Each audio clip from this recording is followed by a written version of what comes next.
¿Cómo están ustedes? Esta tarde en nuestro programa Punto de Encuentro queremos abordar la terrible historia de Ámbar Cornejo, una niña y adolescente que pasó por varios procesos de absoluta, diríamos, negligencia y desprotección.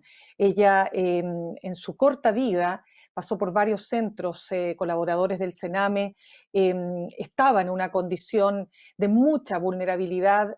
Dentro de sus capacidades, ella había advertido a quienes estaban custodiando de alguna manera. Ella pertenecía desde enero de este año, había ingresado al programa de intervención especializada Gabriela Mistral de Villa Alemana, y ella había logrado representar parte de estas vulnerabilidades que estaba viviendo. Sin embargo, esto lamentablemente no pudo ser advertido a tiempo, no pudo ser advertida finalmente la situación de peligro que ella estaba enfrentando, y apareció trágicamente el jueves 6 de agosto su cuerpo enterrado en la casa del conviviente de su madre, de Hugo Bustamante, tejiéndose toda una historia que tiene que ver con el proceso judicial que acompañó a esto, su salida en libertad condicional el año 2016, después de haber cometido un doble crimen el año 2005, y hoy se está discutiendo en el Congreso una acusación constitucional, incluso contra la presidenta de la Comisión de Libertades Condicionales, que le otorgó justamente este beneficio el año 2016. Pero queremos ir al fondo, porque lo que queremos es justamente abordar qué es lo que está en falta aquí, qué es lo que falló, cuáles son esas negligencias inexcusables, esas omisiones inexcusables que desprotegieron a esta joven de 16 años llamada Ámbar Cornejo. Y por eso vamos a iniciar esta conversación. Yo quiero presentarles a ustedes a quienes van a participar de este panel. Aquí está con nosotros, ustedes pueden ver acá arriba a Paolo Mefalopoulos, representante de UNICEF, digo, en Chile. Paolo, gracias por estar con nosotros esta tarde. Buenas noches, mucho gusto. También ustedes pueden apreciar ahí a Francis Valverde. Francis, ella es directora ejecutiva de la Asociación Chilena Pro Naciones Unidas, también experta en derechos de niños, niñas y adolescentes. Muchas gracias, Francis, también por estar con nosotros. Muchas gracias a ustedes por invitar. También ustedes pueden ver a Hernán Fernández. Hernán Fernández tiene una larga trayectoria en litigios, en casos terribles también de niños y niñas y adolescentes abusados sexualmente. Él fue abogado de las víctimas de Colonia Dignidad, también estuvo a cargo del caso Paidós, más de 30 años ejerciendo esta labor decidida también en protección de la infancia y adolescencia de nuestro país. Muchas gracias, Hernán, por acompañarnos. Gracias, Mirna, por la invitación. Y también tenemos a Camila Maturana, abogada de la Corporación Humanas, que también nos acompaña esta tarde. Ella es parte del programa de seguimiento legislativo de la Corporación Humanas y coordinadora del Observatorio Parlamentario. Gracias, Camila, por estar en este debate. Muchas gracias, muy buenas tardes, Mirna, a todos los invitados también. Bien, yo quisiera, partamos entonces con lo que yo contaba al comienzo, porque efectivamente se han conocido detalles muy tristes, ¿no? Como el hecho de que la joven Ámbar Cornejo había ya señalado que había sido víctima de abuso sexual por parte del padre de la mujer que la tenía acogida en su casa. Ojo que ella no se había regularizado su cuidado personal. También se ha dicho y se ha entendido que este programa de intervención especializada, que es ejecutado entre paréntesis por el SERPAJ, el Servicio de Paz y de Justicia, no conocía los antecedentes respecto de la historia del prontuario y de la historia, ¿no es cierto?, carcelaria que había enfrentado Hugo Bustamante. Entonces, hay aquí un cuadro de situaciones que queremos entender cómo pudimos llegar a esto, y quiero partir entonces, Francis, contigo, porque me gustaría saber cómo observas tú este cúmulo de situaciones que se fueron vinculando para terminar en esta tragedia.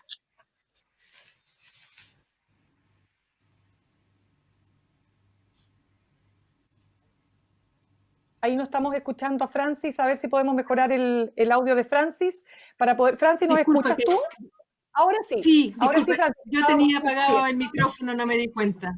Disculpa. No te preocupes, son cosas de este trabajo. Pero queremos conocer entonces tu opinión. A ver, Francis, ¿cómo entiendes tú lo que aquí está pasando o lo que pasó en este caso? Lo que está pasando desde la perspectiva de los que trabajamos desde la sociedad civil, ¿no?, en los derechos de niños y niñas, da cuenta de un sistema que no existe, de un sistema de protección de la niñez y la adolescencia que en nuestro país no existe y que facilita, ¿no es cierto?, que situaciones tan extremas como la que estamos vivenciando con lo que le pasó a Ámbar, ¿no es cierto?, se produzcan. Muchas se han planteado de que el sistema falló, ¿ya? No falló el sistema. Este es el sistema que tenemos, un no sistema de protección de los derechos de niñas y niños en nuestro país, un no sistema de las niñas, además, porque aquí hay un tema de género muy importante que tiene que relevarse. Y desde esa perspectiva yo creo que el desafío, ¿no es cierto?, es cómo asumimos un mandato societal de que los niños y las niñas y adolescentes tienen que ser protegidos, que es una responsabilidad que el Estado de Chile asumió cuando firmó la convención, pero que llevamos 30 años discutiendo si lo hacemos o no lo hacemos, ¿ya? En definitiva, ¿no es cierto?, la violencia estructural que vivimos en nuestro país y esta realidad donde ambas, ¿no es cierto?, teniendo las instancias que debían protegerlas, que debían protegerlas, que no lo hicieron, ¿ya? Uno podría pensar, no lo hicieron porque son negligentes, no lo hicieron porque no tienen las condiciones, o no se hizo porque Ámbar pertenecía a ese grupo de niños, niñas y adolescentes de los cuales la sociedad no se hace cargo.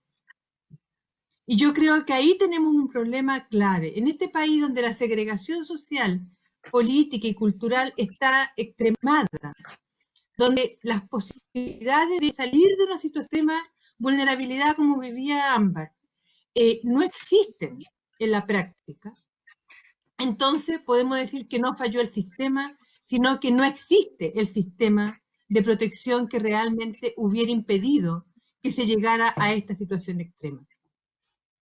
A ver, Hernán Fernández, en tu experiencia, entonces, ¿qué? ¿No tenemos sistema de protección? O sea, los niños, niñas y adolescentes vulnerables en este país están desprotegidos. Yo creo que es polémico lo que ha dicho Francis en el sentido de que la opinión pública pudiera no entender, como que no existe nada. Lo que existe es un mal sistema, es un sistema incoherente. Entonces, yo creo que para los responsables de lo que ha ocurrido y de lo que ocurrió antes y puede seguir ocurriendo después, la urgencia de tener las instituciones funcionando, porque aquí no es la excusa de que es lo que ocurrió, no se podía evitar. Sí se podía evitar, el sistema es incompetente, es indolente. Aquí el poder no está al servicio de niños y niñas y adolescentes, sino que está al servicio de sí mismo aparentemente. En lo formal, pero no en el contenido real, hay respuesta. Entonces hay una cadena de errores que, como el sistema es malo, es deficiente, no corrige. Hay un artículo muy interesante del sistema proteccional inglés, dice que un sistema que funciona corrige los errores a tiempo. Un sistema que no corrige los errores es un desastre. Y eso es lo que está pasando en Chile. Un desastre tras otro desastre. No se asume la responsabilidad, se intenta justificar lo injustificable en lugar de corregir. Es más valiente, más honesto y más coherente decir nos equivocamos. ¿Qué hacemos para que esto no vuelva a suceder? ¿Cuántas veces hemos esperado que se revise todo el sistema para que se cambie rápidamente? Y hoy día, además, la opinión pública y la ciudadanía está esperando una ley de garantía. Una ley de garantía que, si la examinamos, que tiene 34 artículos en su proyecto original, en lugar de flexibilizar y hacer que la comunidad sea responsable y que las instituciones tengan a los mejores profesionales trabajando, no soluciona nada de eso. ¿Por qué? Y no quiero extenderme más.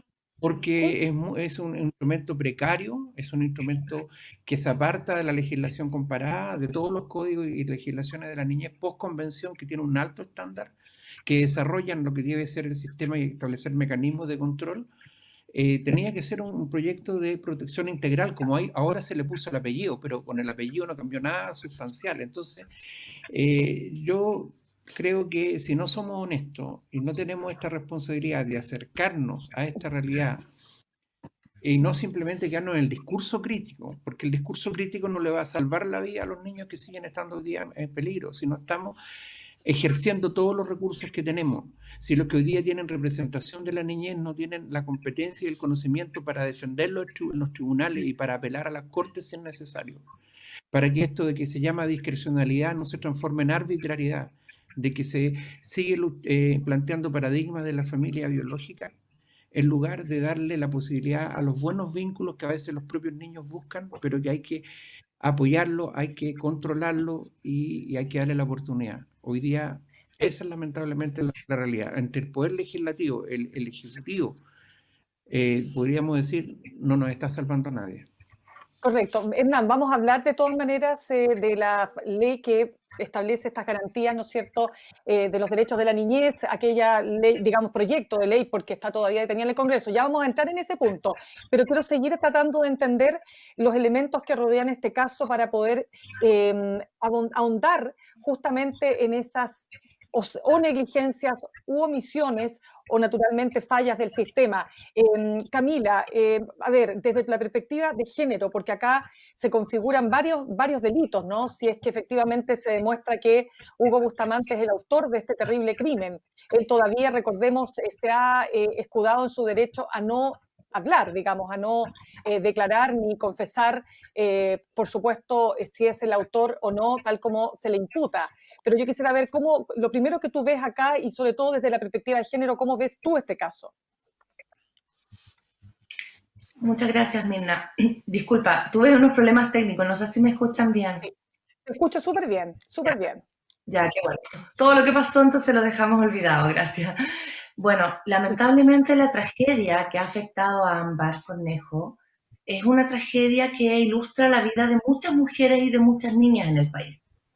En Chile, la violencia contra las mujeres y las niñas es extremadamente generalizada en tiempos normales y se ha exacerbado aún más en este contexto de emergencia sanitaria por la pandemia.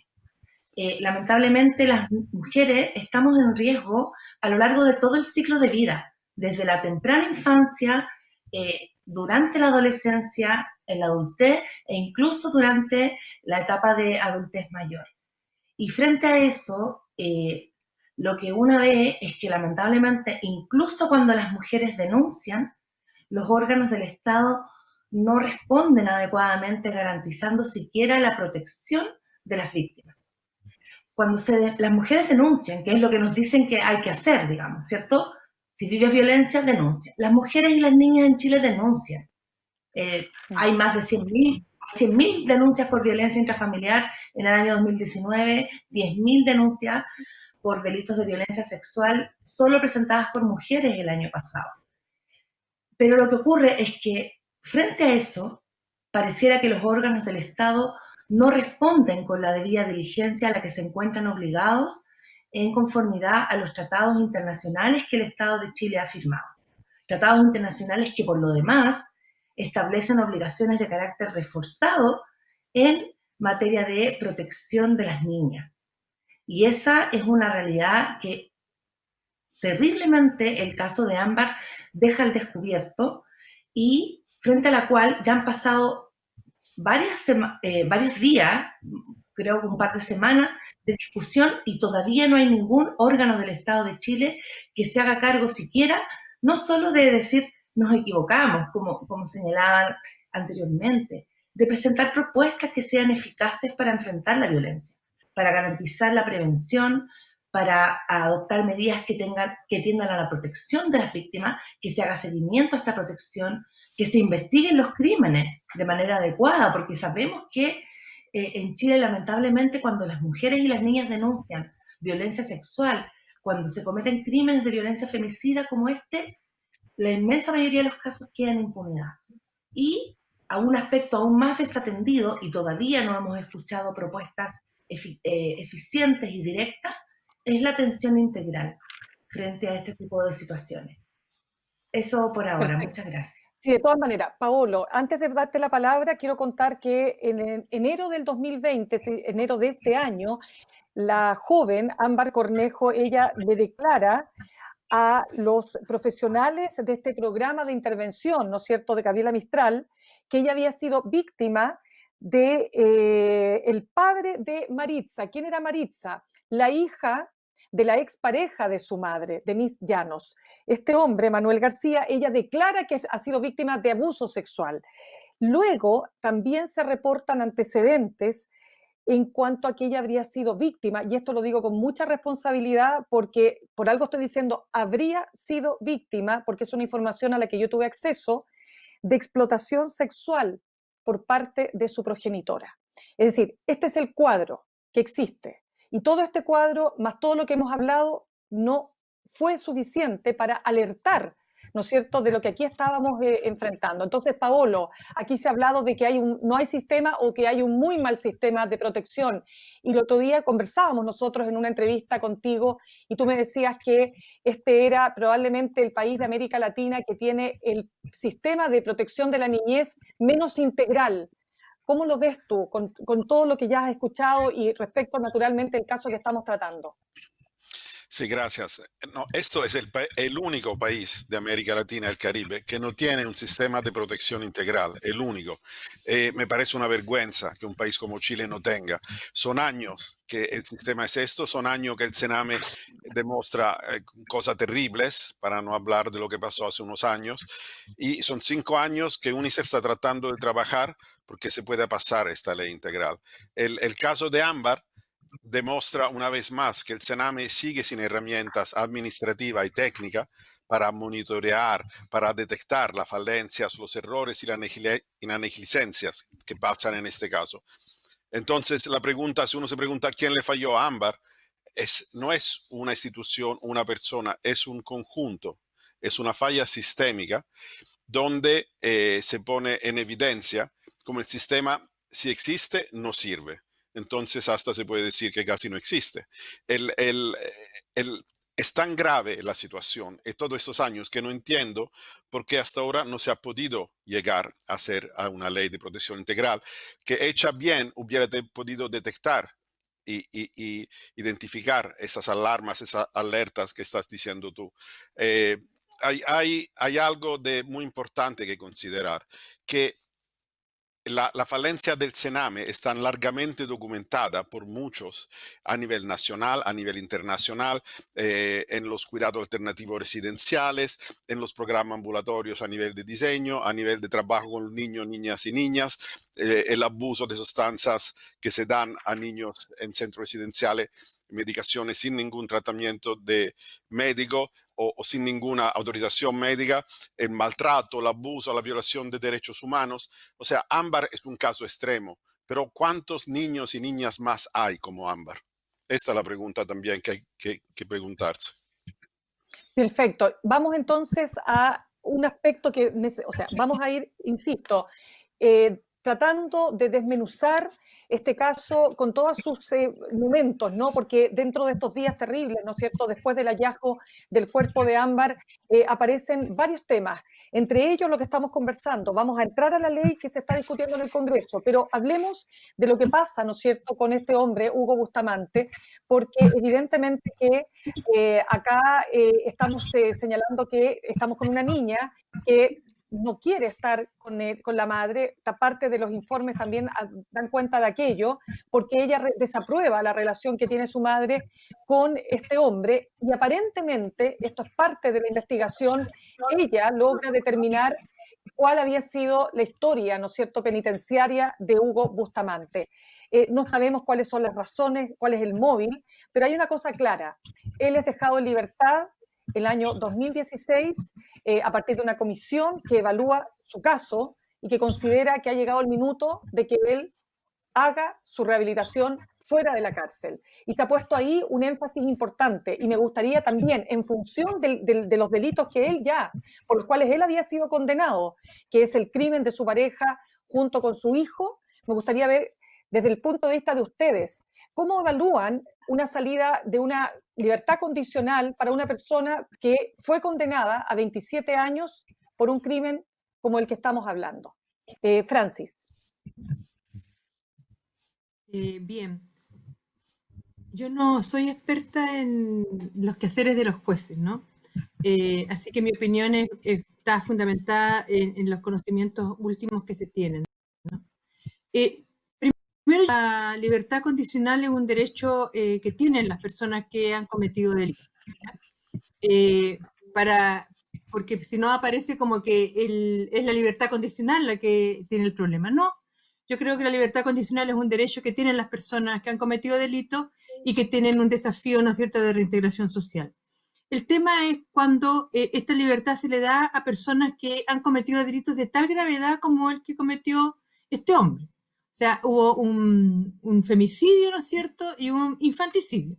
Se cometieron dos delitos de extrema gravedad que ameritaban, desde el punto de vista de las personas que he conversado con el tema, una preocupación especial de cuál es la patología, si es que existe, o la peligrosidad de un sujeto que sale de la cárcel con esta característica.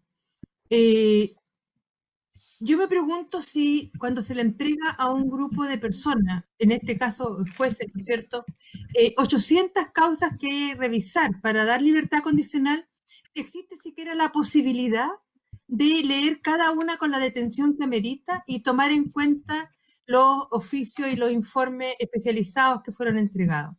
Tú decías, ¿no es cierto?, que de la enorme cantidad de causas, más de la mitad tenían un informe negativo de parte de Gendarmería para que los sujetos pudieran salir. Entonces, ¿cuál es la posibilidad cierta de que se asuman esos informes? ¿Cuál es la validez que le da la justicia a esos informes de Gendarmería? ¿Y cómo puede Gendarmería tener la posibilidad de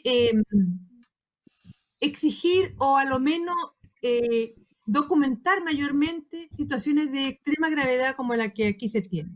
Ahora, ¿no es cierto?, se está discutiendo, como, bueno, en este país somos muy reactivos, así que seguramente ahora va a venir la ley Ámbar, ¿ya?, donde se va a establecer que los infanticidios no pueden ser, no pueden postular a este tipo de derechos como es la libertad condicional, o que a lo menos tienen que ser mirados con mayor profundidad. Entonces, esta actitud permanente nuestra como sociedad, ¿no?, de reaccionar con nuevas leyes. Tenemos leyes con todos los nombres en este momento, ¿ya? Porque no tenemos la capacidad como sistema de prever las situaciones de grave vulnerabilidad de derechos y de grave vulneración de derechos, ¿ya? Entonces tenemos este infanticidio, tenemos además en el caso de Ámbar, ¿no es cierto?, es un femicidio que se le da a un sujeto que era evidente por el informe que entregó Gendarmería, era de alta peligrosidad, o sea que no debía salir de la cárcel en ese momento. Yo no tengo ninguna formación que me permita enjuiciar a la jueza o al equipo que trabajó en ello porque no tengo fundamento. Pero sí puedo decir que sujetos con este nivel de peligrosidad evidentemente no debieran tener derecho a la libertad condicional. Sí, Y que por tanto deberá aceptarse el informe de Gendarmería. Claro, Hernán, fíjate que hoy día justamente en una entrevista María Inés Horvitz, la abogada y también ella forma parte del Consejo de Defensa del Estado, hablaba del populismo penal como tema que se instala en estos días a partir de la acusación constitucional que se pretende, ¿no es cierto?, aplicar contra la jueza Silvana Donoso, que presidía justamente la Comisión de Libertad Condicional de la Corte de Apelaciones de Valparaíso. Ella ha hablado que la libertad condicional es un derecho humano al que puede acceder cualquier tipo de preso con tal que cumpla, digamos, objetivamente los requisitos. Y quiero agregarte un punto antes de darte la palabra, y es que justamente en ese momento, cuando se decide el año 2005 por estas 700 personas, un poco más, que logran tener su libertad condicional ese año, en más de 500 resulta que Gendarmería emite el mismo informe. O sea, para todos decía, interno que requiere de intervención y un mayor periodo de observación intrapenitenciaria, ya que las variables psicosociales determinan un pronóstico incierto. Y yo pregunto, ¿qué valor tiene si esto es copiado textual en los 500 casos? Entonces te pregunto, ¿cómo observas tú lo que aquí pasó en ese aspecto? Yo creo que no podemos perder de vista los casos concretos. La conducta del condenado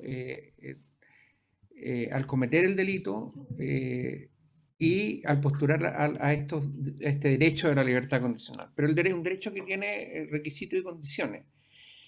No se puede descalificar algo por la forma en que está redactada si no vamos al fondo. O sea, el Estado, la sociedad debe cumplir los deberes. Aquí no se trata de excusar a nadie, sino que todos asuman, o la sociedad en su conjunto asuma la responsabilidad. ¿A qué me refiero? De que si no hay reconciencia del delito, si hay una actitud persistente de negar incluso el dolor o el daño causado por el delito, obviamente, y tratándose además de delitos sexuales, en que está demostrado en los diversos estudios el alto índice de reincidencia, tenemos que ir a esa realidad, que los derechos para ser ejercidos requieren condiciones, requisitos, que claramente en el caso de Hugo Bustamante no estaban cumplidos, y lo demostró trágicamente y de manera irreversible el crimen de Ámbar. Yo creo que no se trata, me hiciste varias preguntas y el tema del populismo penal. Es porque hay crímenes que despiertan a la sociedad y llevan a revisar la legislación para comprobar que la legislación era deficiente.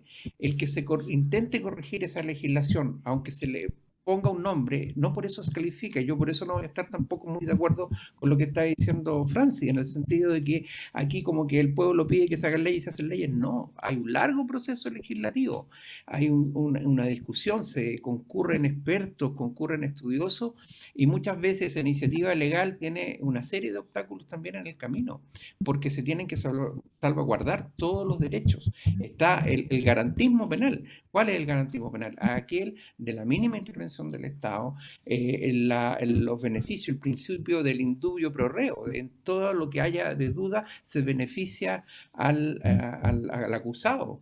El mismo sistema penal, que si hay duda razonable no se puede condenar. En materia de delitos sexuales hacia la niñez y adolescencia, solo el 10% llega a juicio oral. Entonces, ¿qué estamos hablando, señora Francis, de la sociedad de populismo penal, de que estamos en un estado criminalizador? Porque claramente yo me siento identificado con Antonia, con Ámbar, y si hay una ley Ámbar, honrará su nombre el esfuerzo legislativo por corregir las injusticias y las arbitrariedades. Porque yo discrepo de que exista populismo penal. ¿Qué pasó con la ley de delitos sexuales? Sí, pero no lo dijo Francis, te decía que lo había dicho María. No, del nombre de las leyes, de que hay leyes y Antonia, pero yo no he dicho populismo, ni he dicho que la sociedad lo pida. Eso jamás lo dije, ni estoy de acuerdo con eso. No es el punto. Yo creo que no es el punto, ni estoy haciendo cargo, estoy reflexionando en que yo creo que tenemos que tener respeto a Gabriela, a Antonia, a todas las personas que han sufrido en este país las consecuencias no solo de deficiencias legislativas, sino que también de falta de efectividad y de eficacia. No basta con tener leyes y no se aplican. No basta con decir que tenemos penas si tenemos un sistema que rebaja las penas. La última reforma a las medidas alternativas al cumplimiento efectivo de penas, que es la ley 18.216 modificada. Hasta ese momento se exigía un informe obligatorio que se llama presentencial de gendarmería. Hoy día se puede aportar por las partes. Es lógico que una defensa no va a llevar un informe para este imputado, y estamos hablando de los delitos de violencia, estamos hablando de los delitos en contexto de violencia machista, estamos hablando de los delitos sexuales contra la niñez. Entonces, yo no quiero polemizar, quiero simplemente, y con humildad, decir lo que hemos vivido, no solo yo, sino que otra abogada. Voy a mencionar, por ejemplo, Paulina Solís, que trabajó en un programa de la institución, una gran abogada, una abogada comprometida con las víctimas, que hemos vivido este desamparo. O sea, si los profesionales que representamos a víctimas nos dan la espalda, se nos tilda que estamos siendo exagerados cuando solamente pedimos justicia. Pedimos de acuerdo, pero Hernán, permítame interrumpirte un segundo. Es que yo entiendo acá que ustedes dos están de acuerdo en un punto, y el punto es, por lo que estoy entendiendo, es que casos tan graves como un infanticidio o un femicidio, recordemos que en ese tiempo el femicidio todavía no existía como figura penal, pero es que esto fue el 2005, Francis, en el caso del 2005 todavía no estaba No ¿Sí? existía, claro. No, no Claro, por existía. eso no existía. Por eso digo que si hubiese sido condenado por femicidio, habría tenido una pena más alta. Bueno, en fin, vamos a hablar también contigo, Camila Tiro, pero planteo que ustedes dos estarían de acuerdo en un punto, en que estos son casos que tienen que ser vistos de manera especial. A otros abogados y expertos han hablado de los jueces de ejecución para seguir los casos de condenados por graves delitos que afectan a niños, niñas y adolescentes. Pero quiero darte la palabra, Camila, porque acá nos escriben en Instagram y nos dicen, por ejemplo, no les creen a los niños y niñas, no les creen a las mujeres abusadas. ¿Qué se puede hacer? Este fallo es multisectorial, dice otra persona. El hombre no debió salir. La red de apoyo de la joven era nula. Presencia nula del Estado como siempre. Mal hecho el país. Camila. Bueno, hay varios elementos de discusión, sin duda, lo que han estado comentando en la red. Estoy tratando de seguirlo, pero son muchos los comentarios. Mire, yo coincido con lo que señalan Francis y Hernán en el sentido de que es muy importante en un Estado de Derecho que las personas condenadas tengan posibilidad y herramientas para la reinserción y para su rehabilitación y para la reinserción en la sociedad. Eso es parte de estándares de derechos humanos mínimos, ¿cierto? Ahora, bueno, y en general que sean reconocidos los derechos de las personas privadas de libertad, ya sea en prisión preventiva o personas condenadas, cuestión que en Chile es un tema muy pendiente, digamos, lo señalan todos los organismos internacionales. Pero más allá de eso, el punto es que en este caso nos obliga a preguntarnos el sistema de derechos penitenciarios, de beneficios para las personas condenadas, ¿está basado en un marco de derechos humanos? ¿Considera un marco, una perspectiva de género? Y la respuesta parece que no. Y yo creo que por ahí va la necesaria revisión de este sistema, mucho más allá, por cierto, de la acusación constitucional a una ministra en particular, que pareciera que tiene otras motivaciones bien distintas de la protección de las mujeres y las niñas víctimas de violencia femicida o de violencia sexual. Entonces, el sistema de beneficios y de derechos de las personas condenadas debe ser revisado a la luz de un marco de derechos humanos, no solamente de un marco meramente punitivo. Y en particular, con un marco o una perspectiva de género. Porque, ¿qué es lo que entendemos por buena conducta de una persona que ha estado privada de libertad? 10 años, 5 años, 15 años, 20 años. Basta tener un trabajo o la posibilidad de realizar un trabajo en el medio público, o tratándose de crímenes de género vamos a exigir otro estándar. Y ahí claramente hay una falencia. Y yo creo que es eso lo que debe considerarse. Ahora, con respecto al populismo penal, yo estoy de acuerdo que eso lamentablemente es un riesgo que nuestra sociedad enfrenta, porque la comunidad reacciona con mucha frustración frente a la generalizada impunidad de los crímenes de violencia de género, y porque los parlamentarios muchas veces no toman en cuenta lo que los organismos internacionales han definido en estas materias. Camila, tenemos un pequeño problema, que se está produciendo una interferencia cuando tú hablas, entonces tu audio está quedando un poquito más abajo. Tratemos de mejorar aquello para que puedas, porque si no vamos a perder ahí la elaboración de tu punto ahí, que me parece importante. Así que tratemos de mejorarlo. ¿Me permites que le dé la palabra a Paolo para que podamos mejorar justamente esa conexión? Paolo, se está discutiendo en Chile un proyecto que busca impedir que personas condenadas por abusos de niños y niñas puedan rebajar sus penas. Te lo pongo como elemento adicional a la discusión que se está dando. ¿Qué opinas sobre eso? Mira, yo no soy abogado y en ese tema a mí hay un consenso en Chile. Pienso que todos piensan que el caso Bustamante, él no tenía que ser libre. Pero el problema verdadero para mí es la falta y la falla de un sistema que no estaba allá para alertar y detectar este riesgo. O sea, no es que ese Bustamante estaba encarcelado, a lo mejor Amber puede ser que estaba viva, pero los problemas seguían. ¿Cuántos niños y niñas hay hoy que están como Ámbar, que son accidentes que esperan de pasar, porque es un sistema que no los protege, que no lo tutela. Entonces, yo me pido cómo hacer para cambiar ese sistema, cómo hacer para reformarlo radicalmente. Y esto que falta. Y tengo miedo que la discusión sobre la custodia eh, cautelar y los temas legales, que son muy importantes, puedan quitar pero del problema principal, que es esta falla del Estado y del sistema a los niños. De acuerdo, pero Paolo, para entender, y en tu concepto, digamos, de lo que tú manejas en la región, en otros países de la región, ¿cómo se ejecutan este tipo de beneficios o derechos, como se señala, ¿no? Cuando se trata de crímenes de este nivel, de gravedad. O sea, cuando estamos hablando, ¿no es cierto?, de un hombre que mata a una pareja, que mata al hijo de la pareja, y ahora aparentemente, ¿no es cierto?, sería el autor de este terrible hecho. Entonces, te pregunto, ¿hay un seguimiento distinto a esos casos? Como en otros países, yo entiendo estos famosos jueces de ejecución que van haciendo efectivamente ahí un monitoreo de cuál es el comportamiento más allá de lo que diga la plantilla Excel respecto de, no, mire, fue a clase, terminó cuarto medio, se portaba bien, qué sé yo, limpiaba bien su celda, tenía buena conducta, pero yo pregunto, ¿y hay algo más al fondo? ¿Esa persona está realmente rehabilitada desde el punto de vista psiquiátrico, psicológico, para poder efectivamente salir?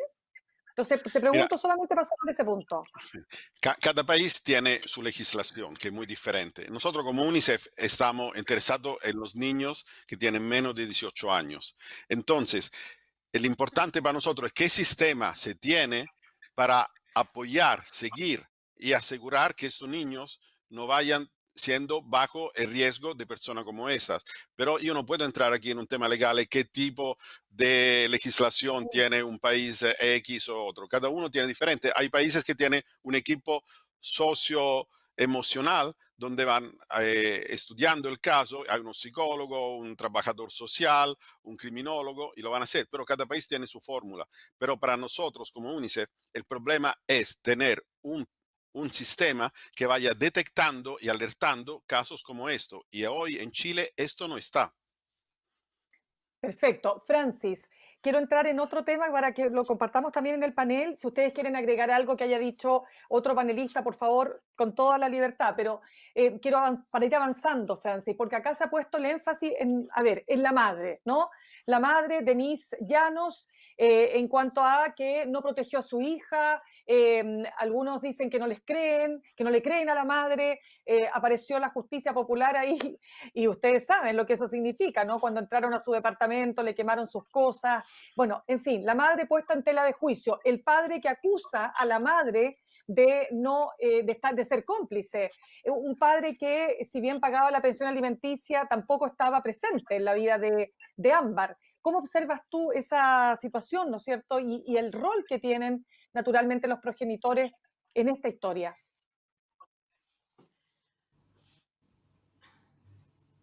Es muy complejo el entrar a juzgar, entre comillas, a la madre y la actitud de la madre. Ella, la impresión que yo tengo, y por la noticia, ¿no es cierto?, por la información que se tiene, es que ella es parte de todo un sistema de violencia estructural y en la cual ella ha estado viviendo permanentemente, lo que no la hace menos responsable en términos de la protección que debía tener hacia su hija en este caso, ¿no? Eh, lo popular, ¿no es cierto?, pareciera ser que toda madre ha de ser una madre protectora y preocupada de el desarrollo de su hijo o hija, que evidentemente es una deshabilidad social importante, pero el Estado tiene, y la Convención lo establece como tal, ¿no es cierto?, la obligación de generar condiciones para que las familias puedan constituirse realmente en un espacio de desarrollo pleno de los niños y de las niñas. Y en este caso, esta familia no tenía esas condiciones, ni el Estado estaba preocupada porque así fuese. Si entendemos el solo hecho de que Ámbar tenía que ir a buscar la pensión a la casa de la madre, teniendo ella 16 años, ¿por qué motivo uno podría pensar en términos de protección de la niñez, ¿no es cierto?, protección de Ámbar, que la fuese a buscar, que la depositaran en una cuenta RUT de ella, por ejemplo, si le estaba llegando a ella. ¿Por qué tenía que ir a este otro lugar a buscarla? ¿Cuáles eran las condiciones en que se vivía en esa familia, en esta pareja, ¿no es cierto?, donde estaba este hombre con la madre de la niña? Es complejo pensarlo en términos de que nosotros evidentemente diríamos, por representación social, toda madre es protectora, ¿ya? Pero para que toda madre sea protectora y todo padre sea protector, ¿ya? Porque aquí la carga de la maternidad es de un peso extremo hacia la mujer, debiese, ¿no es cierto?, haber condiciones para que ello se pudiese desarrollar. Yo no tengo ningún fundamento para decir que ella fue cómplice de la situación que vivió Ámbar. Además, eso debiera ser parte de lo que tendría que hacer la investigación, ¿no? Socialmente, ella ya está siendo muy juzgada, y nosotros, en términos de el rol que nos compete de la valoración del hacer de ella, no tenemos fundamentos para no creer en lo que ella está planteando. Ahora, eso no le quita responsabilidad en términos de ser una adulta que no protegió a una niña, ¿ya? Pero no la protegió nadie más, además, ¿ya? Esto que tú planteabas recién, Mirna, de que aparece como que ella hubiera puesto a la niña en una situación de protección sexual comercial, ¿qué medidas tomó el Estado para enfrentar esa acusación? ¿Qué pasó con Ámbar, ¿no es cierto? Y cómo fue protegida Ámbar de una situación de esta posibilidad de que haya caído en la protección sexual comercial. El programa especializado que estaba a cargo, ¿no es cierto?, de visualizar la vida de la niña, no previó, no tuvo las condiciones para visualizar que estaba en riesgo cuando el conviviente de la madre era un reo que había salido de la cárcel con estas condiciones. Entonces, si configuramos, ¿no es cierto?, el entorno en el cual esa mujer estaba subsumida, yo me pregunto con qué condiciones contaba ella para proteger realmente a Ámbar, siendo que Ámbar no estaba viviendo con ella justamente porque no tenía condiciones de protección. Y eso evidentemente provoca una situación de desprotección generalizada, a una situación familiar que no estaba siendo visualizada en su completud, ¿ya? Ni el programa, a mí me llama mucho la atención, por ejemplo, lo que han planteado los vecinos, ¿ya? Los vecinos dejaron de dejar que sus hijos salieran a la calle porque este hombre había vuelto. O sea, parecía que todo el grupo humano que estaba ahí cercano sabía la peligrosidad de este hombre, ¿ya? Pero nada pasó al respecto, excepto que las familias del entorno protegían a sus hijos e hijas para que no salieran a la calle. O sea, se cometió ahí socialmente, ¿no es cierto?, una vulneración del derecho a la recreación de los niños porque había un riesgo eminente al frente que nadie podía enfrentar. Y la sociedad tampoco tenía los elementos para hacerlo, no había mecanismos en que ese vecindario, por ejemplo, pudiera acudir a una instancia que dijera, ¿saben qué?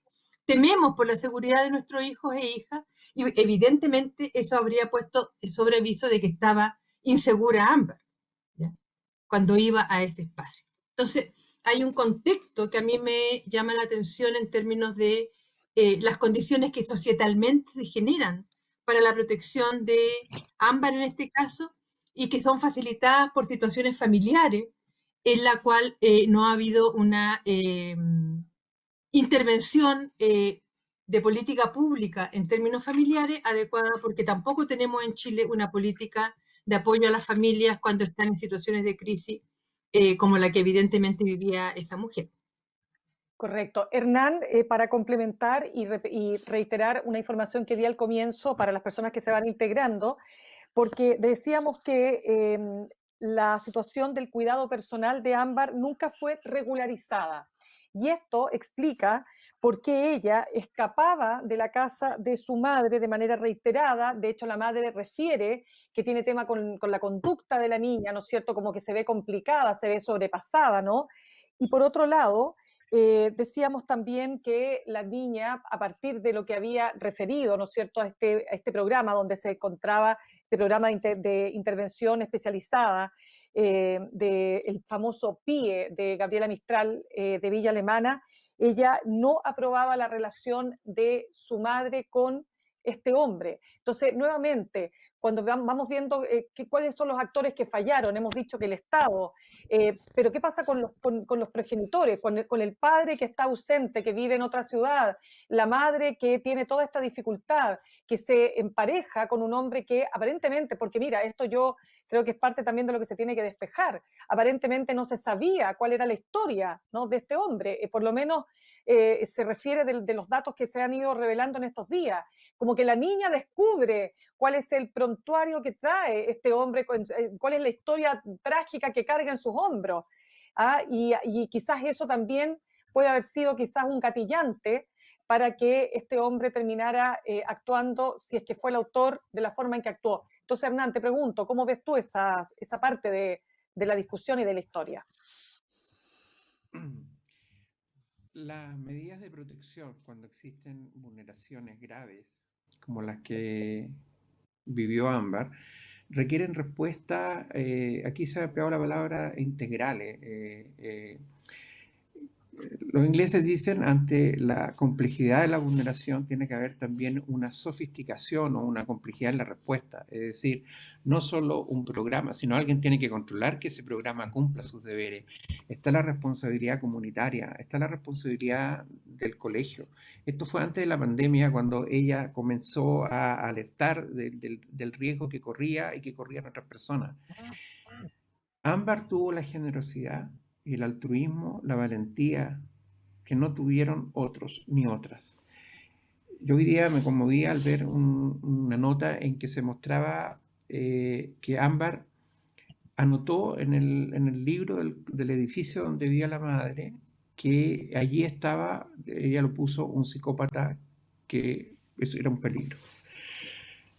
Ámbar, a su corta edad, vio más que los que estaban allí, y no solo tendrían que haber visto, sino que tendrían que haber hecho más. Las medidas de protección tienen que articularse, no es una sobreintervención, es una coherencia, una coordinación. No es que todos hagan lo mismo, sino que cada uno cumpla su rol.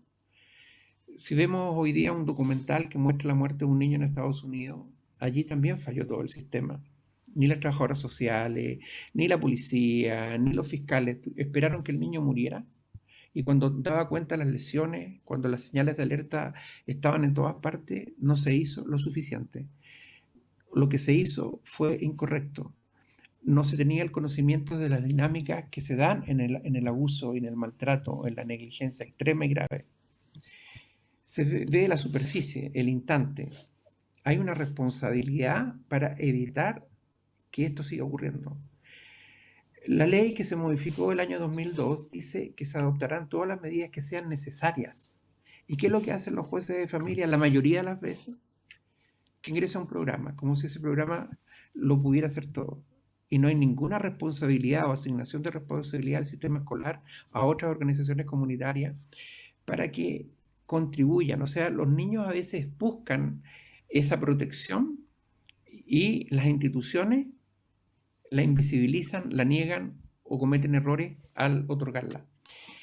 Con respecto a lo que es el caso de Ámbar también, cuando ella dice es un peligro, y ella estaba pidiendo que la protegieran a ella, pero también que se protegieran a los demás, pero era real, esto no era una especulación. Y si vemos cómo comete el delito, por lo que hoy día se conoce a través de la audiencia de formalización, él sabía que ella no se iba a acercar, que le tenía miedo. ¿Y qué es lo que hace? Violencia, de ejercer medios químicos para adormecerla. Eso muestra lo que hacen los agresores sexuales. Aprovechan circunstancias, construyen circunstancias.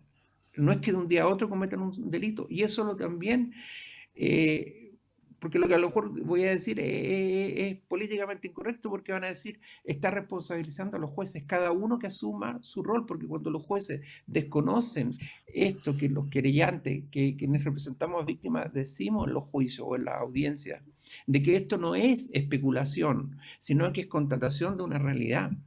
Cuando discutimos el año 98, la rebaja de pena a los violadores en este país, ¿cuál era el promedio de pena que recibían los violadores condenados? 57% bajo 5 años de cárcel. ¿Es un país criminalizador este? Y cuando encontramos las estadísticas oficiales del Instituto Nacional de Estadística, el 33% de los condenados, de los que llegan a ser condenados, dijimos que solo un 10% llega a juicio. De esos condenados, el 33% era reincidente, y eso explicaría que tengan una pena más alta. O sea que el sistema de justicia espera que sean reincidentes para situarlos en un margen de penalidad que les impida los beneficios para el cumplimiento de libertad vigilada. La opinión pública conoció el caso de un señor que trabajaba en un colegio y que fue condenado por abuso sexual a 2 niñitas pequeñas, y que al salir, o sea, no tuvo libertad vigilada, o sea, no estuvo condenado. No estuvo condenado. Yo ya he dicho también que hoy día el informe presentencial no lo hace el Estado, lo pueden hacer la defensa. O sea, eliminaron algo que había en la ley, entonces también le voy a responder. ¿De qué estamos hablando? ¿De populismo? ¿De que se hacen las leyes para acrecentar la persecución penal? Cuando estoy dando ejemplo de cómo se incluso abren ventanas para que esa persecución penal sea mínima. Estoy hablando de los delitos contra los niños y niñas de este país, que no pueden advertir el peligro. Si yo advierto que alguien me viene siguiendo, voy a acelerar la marcha, voy a llamar a alguien que me auxilie. Un niño no lo puede hacer. ¿Qué es lo que hacen estos agresores sexuales? Crean circunstancias, son altas reincidentes. Un estudio norteamericano decía que los agresores sexuales de niños pueden tener entre 10 y 150 víctimas en su vida. Algunos agresores han muerto y recién ahí las víctimas en edad adulta o incluso en la vejez han venido a develar lo que es tremendamente difícil de develar, que son los abusos. Por eso el deber de la sociedad es doble, es triple. Tenemos que corregir el sistema de protección para que los niños no sean vulnerables ante el ataque de nadie, ni en sus familias ni fuera de sus familias. Pero hay que aplicar la legislación, no solo tenerla. Porque por eso es que yo digo esto, de que no podemos esperar solo el cambio legislativo. Hay que hacer operar las normas con integralidad. Y también no perder la perspectiva de los derechos de las víctimas. Por supuesto. España aprobó en el 2015 una ley de estatuto de la víctima y establece que es un deber de ser informada siempre, no solo en la fase de ejecución penal, sino que de todas las decisiones que puedan. Y en Estados Unidos hay algunos estados que convocan a las víctimas o a asociaciones de víctimas cuando se revisan las decisiones como la libertad condicional. Algunos estados, tenemos la ley Megan que lleva el nombre de una niña que fue asesinada, violada y asesinada por un condenado que venía saliendo de la cárcel.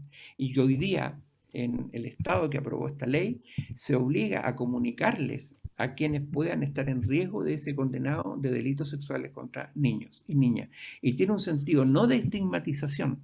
Vuelvo al caso que acabo de plantear. Ese señor que tuvo libertad vigilada compró un transporte escolar y se instaló a conducirlo porque puso a otro como propietario, porque la ley exige que no pueden ejercer funciones directas, no solo en el papel, sino en la realidad. Cuando le preguntaban a la Seremi de Transporte por qué este señor estaba conduciendo un transporte escolar con niños y niñas a un colegio si tenía una condena por abuso sexual, una condena que no había cumplido incluso, la respuesta fue es que nosotros controlamos solo a los que inscriben los propietarios. Entonces tenemos un país de, como diría Fidel Oyarzo, el Chile real está muy distante del Chile que nos muestran, del Chile que dicen que hoy día tiene no quiero aludir a nadie en particular cuando hablo de esto del populismo penal. Sí, Hernán, tenemos uno de los sistemas más garantista respecto a los imputados por delitos contra la niñez. Y eso yo creo que los que hablan de lo contrario es porque no conocen la realidad, es porque están lejos. Sí, déjame darle la palabra también a Camila y contarles que estamos en vivo, que estamos justamente tratando este tema desde distintas miradas, con distintas posiciones, incluso con opiniones que pueden ser divergentes, pero en lo esencial, acá lo que queremos justamente es entrar en las profundidades de una tragedia, porque uno siempre quiere pensar que las tragedias no las queremos no queremos repetirlas, ¿no es así?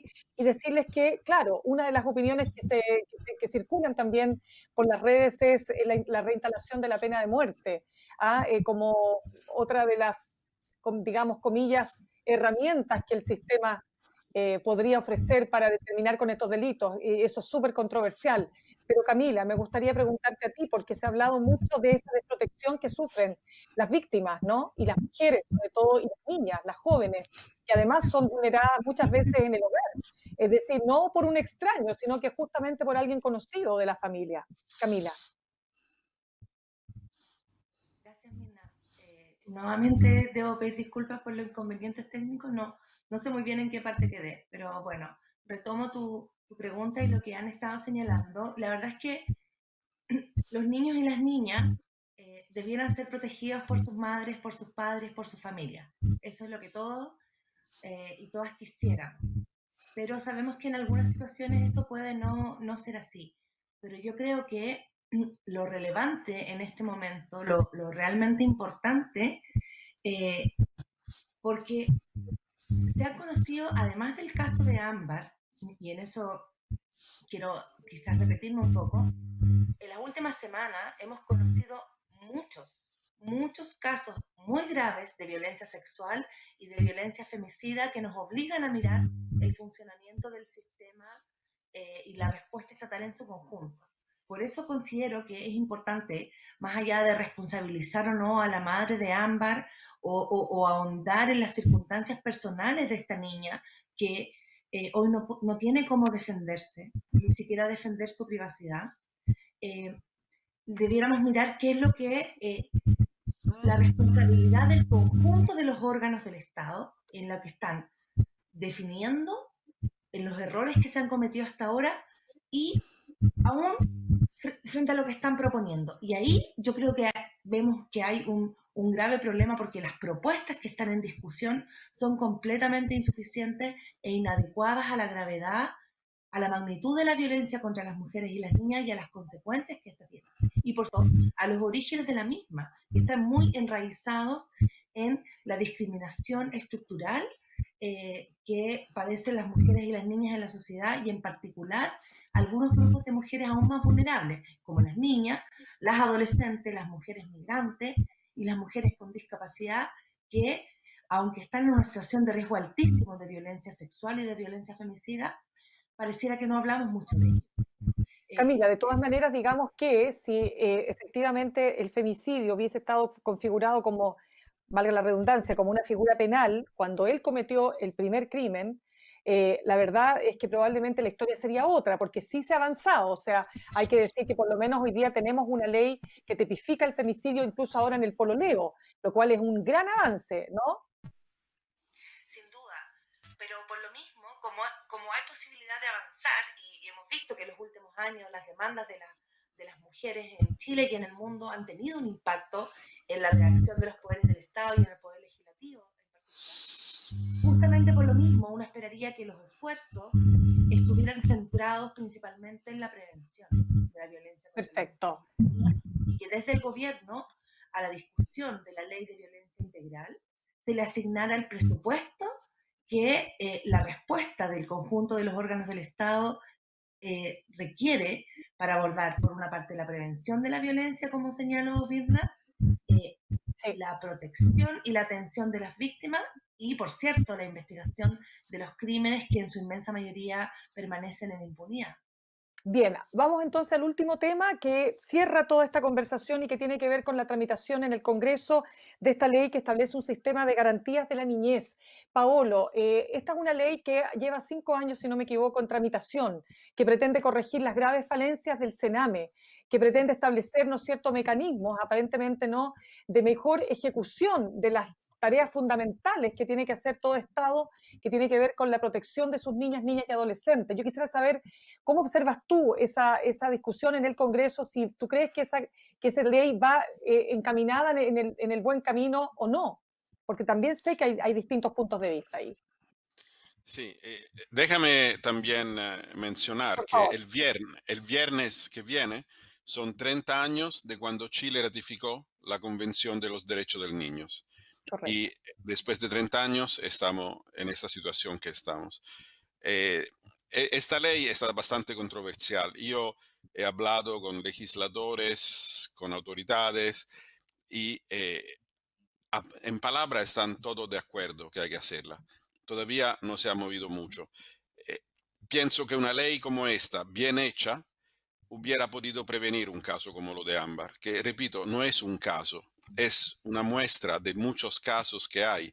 Mientras nosotros estamos hablando en ese momento, seguramente hay muchas violaciones de derechos de niños, niñas, adolescentes en el Sename y en los centros residenciales y en el programa ambulatoriales.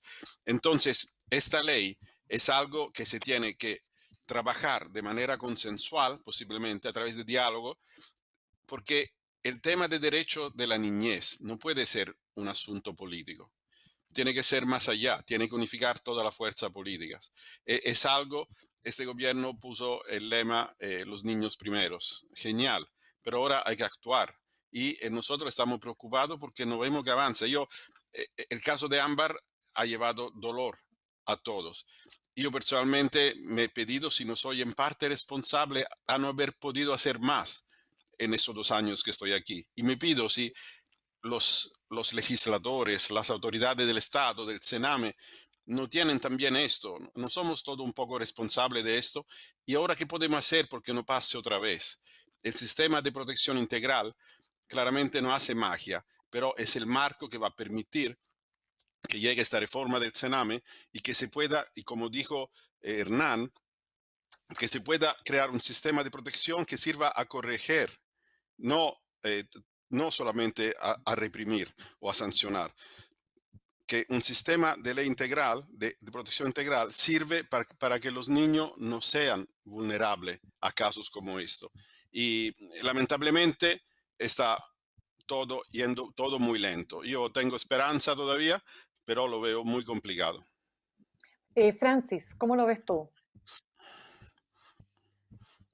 Bueno, la ley que está en discusión lleva 5 años. Las leyes que hemos presentado y que se han discutido en el Congreso han habido 5 leyes hasta el momento, ¿ya? Entonces, no es la única ley, ¿ya? Y bueno, ahí hemos estado todos presentes, UNICEF, Humberto, en fin, todos los que hemos trabajado en la temática de infancia, luchando porque existe una ley de protección integral de derechos de niños y niñas. Hay 2 cosas que hay que distinguir. Una es la ley del servicio, que es la ley que separa el Sename en 2 servicios, donde hay uno que es el servicio especializado en protección de derechos, que tiene como mandato, ¿no es cierto?, el proteger a niños y niñas gravemente vulnerados, que lo que es una ley, ¿ya? Y la otra es la ley de protección integral de derechos, que genera un sistema de protección integral de derechos, donde no solo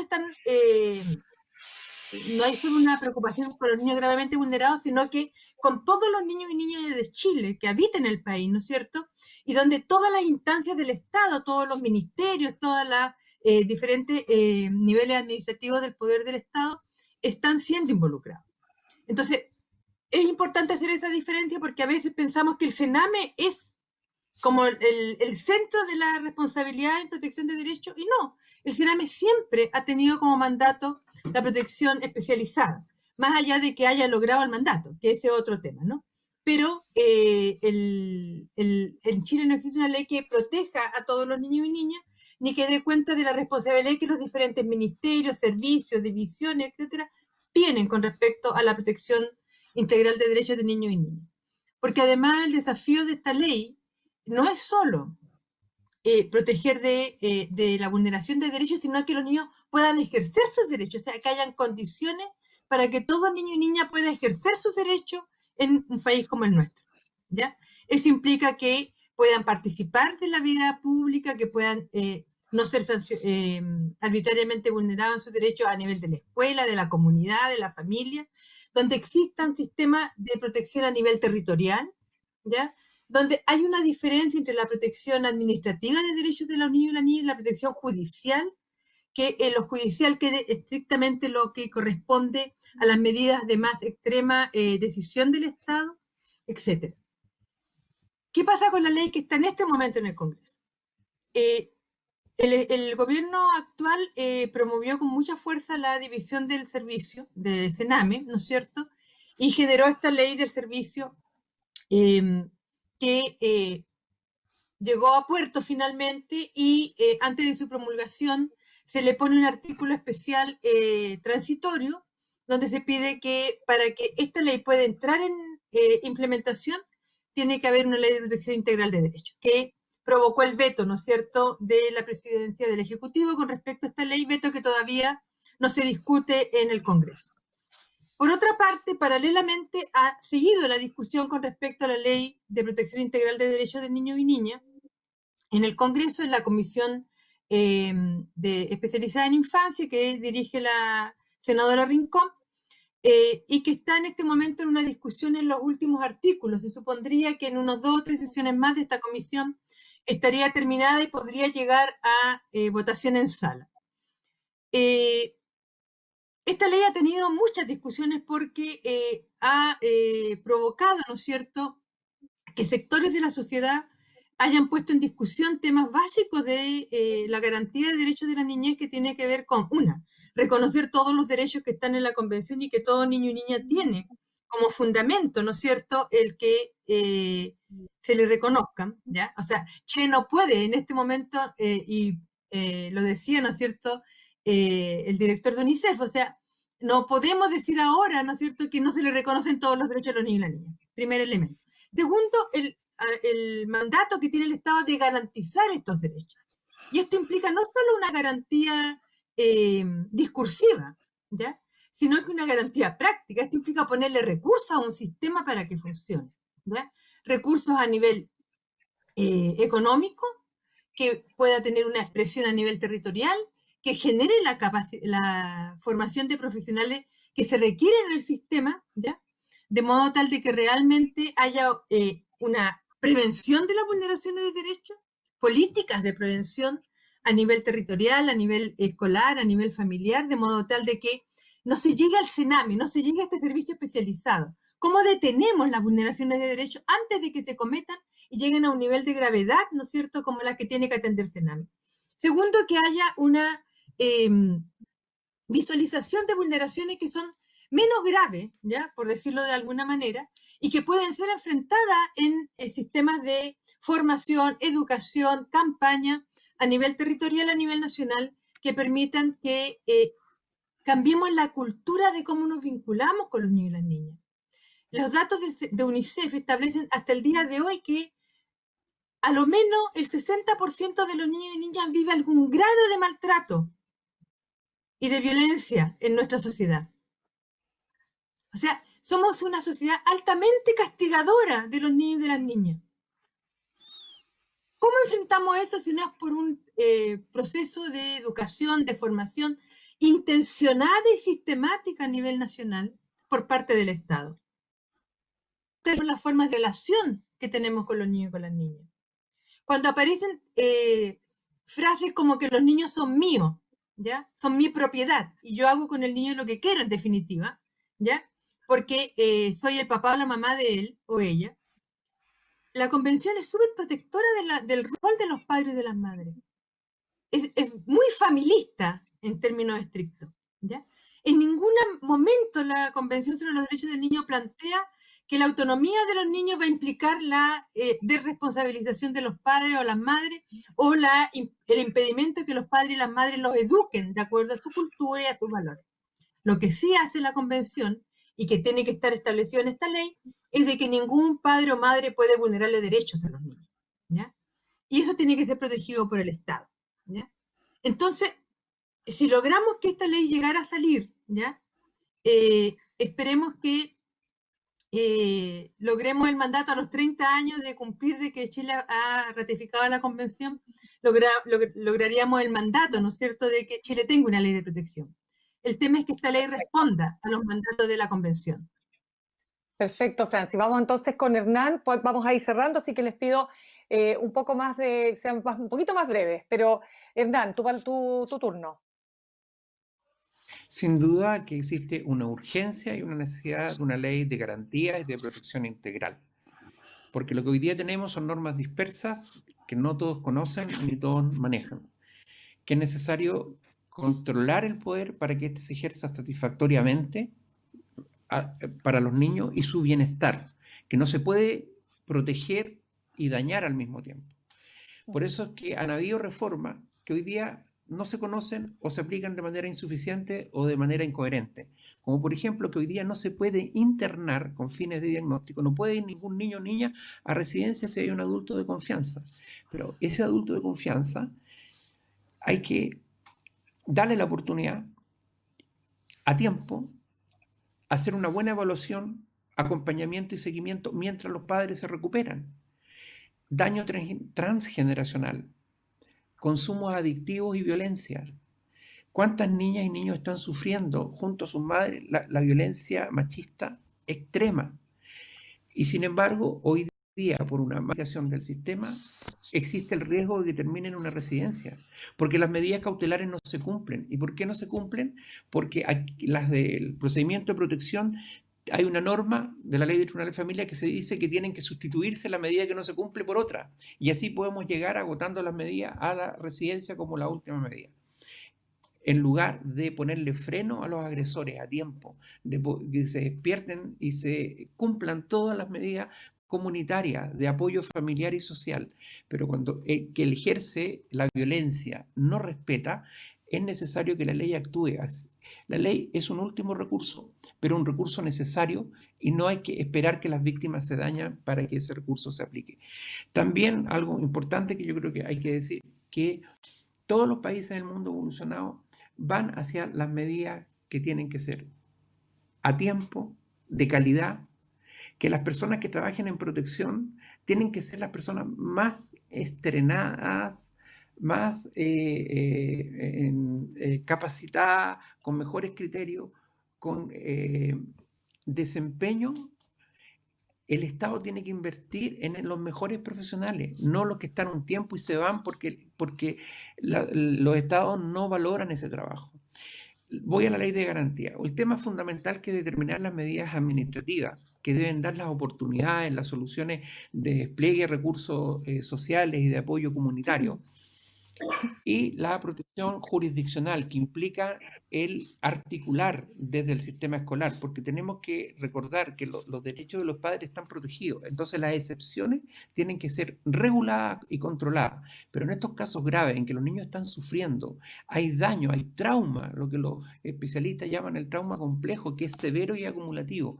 Un niño parte a los 3 o 4 años por la negligencia y termina a los 15 o 16 en consumo de droga y en programas de responsabilidad penal adolescente, porque han fallado todas las intervenciones previas, porque han sido ineficaces, porque se fijan estándares de egreso exitoso cuando no hay éxito, porque no se ha empleado esta integralidad. La ley entonces está llamada a poder no solo disponer y tener los recursos, sino que también el control.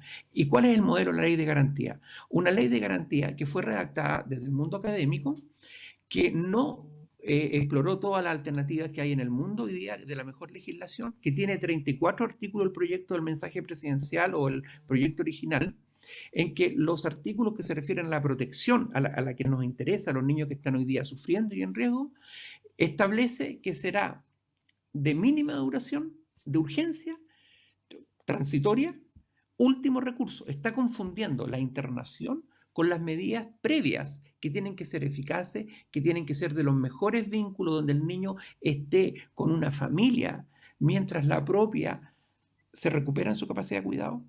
O sea, es una ley que tiene el concepto de la represión y de la sanción, que es la responsabilidad penal adolescente. ¿Cómo nos han dado cuenta? Que incluso la ley que se modificó el 2002, la que tiene Costa Rica, la que tiene Argentina, dice las medidas que sean necesarias con control para que no se pasemos a la arbitrariedad, a la intromisión arbitraria. Por eso, para que la intromisión no sea arbitraria, tienen que estar los mejores haciendo lo mejor. Esa es la gran tarea. Un colega especialista en esta materia también decía, mientras el Estado no cumpla ese rol, la ley del nuevo servicio es casi más de lo mismo. No hay una variación tan sustancial y vuelve a cometer errores. Y con la ley de garantía, yo decía, el desastre va a ser mayor. Queremos ley de garantía ya, hoy, ayer tendría que haber estado, pero no una ley que haga retroceder, que sea una involución, porque fue mal hecha, porque fue irresponsablemente mal hecha, porque confunde sanciones con protección. O sea, eso no puede. Si pasa el Congreso, vamos a tener mayores obstáculos para proteger a tiempo y con oportunidad, porque están partiendo de una lógica equivocada. Están partiendo de, que, de la intromisión arbitraria. Entonces, es urgente modificarla. La Cámara de Diputados no lo logró hacer. Era tan difícil, tengo que decirlo, Mirna, porque para dar el ejemplo, esos 34 artículos de la ley de garantía recibieron 300 indicaciones. O sea, no se salvaba casi ninguno de los artículos relevantes, porque hay más, y termino con esto, la convención la están aplicando los tribunales, y tengo que decirlo también porque hay buenos jueces, hay buenos ministros y ministras de la Corte que aplican la Convención de los Derechos del Niño, que aplican penas justas. Entonces, es justo también decir. Sí. Y la nueva ley estaría privándole a los buenos jueces de las posibilidades, en los casos graves, de aplicar medidas oportunas y de calidad. Sí.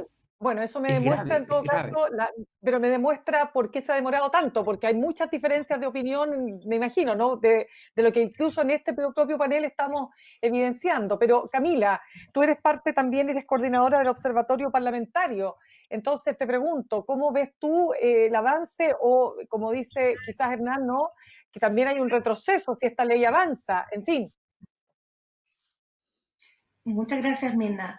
Yo quisiera complementar lo que han analizado Hernán y Francis en los minutos anteriores respecto a la discusión legislativa sobre violencia contra las mujeres, porque son legislaciones que van avanzando de manera paralela y no siempre coordinada, lamentablemente, en pos del cumplimiento de las obligaciones que el Estado de Chile mantiene pendientes en cuanto a la prevención de la violencia contra las mujeres y las niñas, la protección de las víctimas y, por cierto, las garantías y la protección del conjunto de derechos de niños, niñas y adolescentes en el país, que son temas que, a pesar de que Chile firmó la Convención de Derechos del Niño en el año 90 y la Convención Interamericana para prevenir, sancionar y erradicar la violencia contra las mujeres en el año 94, Mirna, todavía en el año 2020 Chile cuenta con una legislación sobre violencia intrafamiliar. O sea, el nivel de retraso en esta materia es enorme y eso sigue siendo todavía materia de responsabilidad del Poder Legislativo, que no ha sido capaz en 25 años de modificar una legislación para que se reconozca el continuo de la violencia que se ejerce tanto en el espacio público como privado, contra mujeres en distintas situaciones por parte de agentes privados y de agentes del Estado incluso, responsabilidad que mantiene hoy en día a las mujeres sin poder contar con una legislación integral como la que existe en el resto de los países. Y voy a ser muy breve porque sé que tenemos que terminar el programa.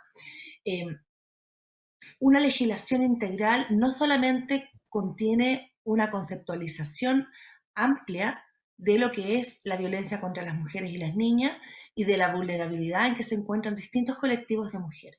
Una legislación integral también se define por, valga la redundancia, la definición precisa de cuáles son las obligaciones que corresponden a los distintos órganos del Estado en estas materias. Y en eso vuelvo a insistir, la importancia de la prevención, además de la investigación de los crímenes, ciertamente, y de la protección y de la reparación a las víctimas.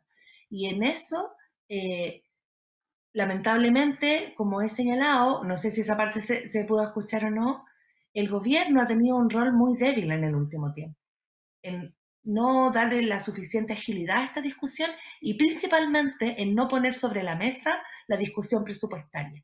¿Cómo vamos a avanzar en prevención de la violencia contra las mujeres y las niñas en nuestro país sin poner un precio? Eso no es posible. Se necesitan campañas permanentes, se necesita formación y capacitación de los funcionarios públicos, de los operadores de justicia, se necesita modificar la currícula educativa, además de fortalecer la labor de las fiscalías y del conjunto de los operadores de justicia y los servicios integrales, de atención para las mujeres, porque ya hemos visto en muchos casos, lamentablemente, que para una mujer denunciar la violencia es solo el comienzo y que sin servicios de apoyo integrales, la sola denuncia no le va a permitir salir de la situación de violencia en que se encuentra. Y eso el Estado tiene una responsabilidad. Muchas gracias. No, de todas maneras, Paolo, ya, tienes la última palabra. Bueno, gracias. Yo quiero reflejar sobre un hecho. En el 2016, en Chile, se dio a conocer la terrible cifra de niños y niñas que habían muerto en el Sename entre 2005 y 2016, que eran 440, me parece. Casi la mitad de estos niños no habían muerto debido a enfermedad. Entonces, ¿qué cambió desde entonces? O sea, ese caso de Ámbar nos lleva a que no cambió mucho. Y esta ley de garantía, estoy totalmente de acuerdo con lo que dijeron mis colegas aquí en el debate, que hay que pasar una ley de garantía que sea correcta. Siendo Chile el único país de la región que no la tiene, tendría que aprovechar de lo que se hizo en otros países para evitar de hacer los mismos errores y hacer una ley que es, si no perfecta, que sería casi perfecta.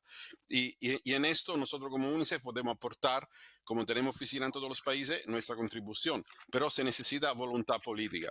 Que se llame esta ley Ámbar o no, yo espero que esta tragedia enorme de esta niña pueda servir porque de veras se pase una ley, y la ley de protección integral y la ley de los nuevos servicios de protección y de reinserción social juvenil. Será difícil, pero pienso que lo debemos todos a Ámbar y a todos los otros niños y niñas que siguen viendo sus derechos violados. Bien, pues quiero agradecer entonces a Paolo Mefalopoulos, el representante de UNICEF en Chile, Francis Valverde, ella es directora ejecutiva de la Asociación Chilena Pro Naciones Unidas, al abogado Hernán Fernández, ¿no? que durante más de 30 años ha sido abogado litigante en causas de derechos de la niñez, y también a Camila Maturana, abogada de la Corporación Humanas, por habernos acompañado esta tarde. Fue un largo debate, probablemente dejamos muchas preguntas sin responder, pero creo personalmente que de alguna manera esto permite hacer esa contribución que falta fundamentalmente para proteger a nuestros niñas y adolescentes en este país. Muchas gracias a todos y buenas noches. Gracias. Gracias. Buenas noches. Gracias.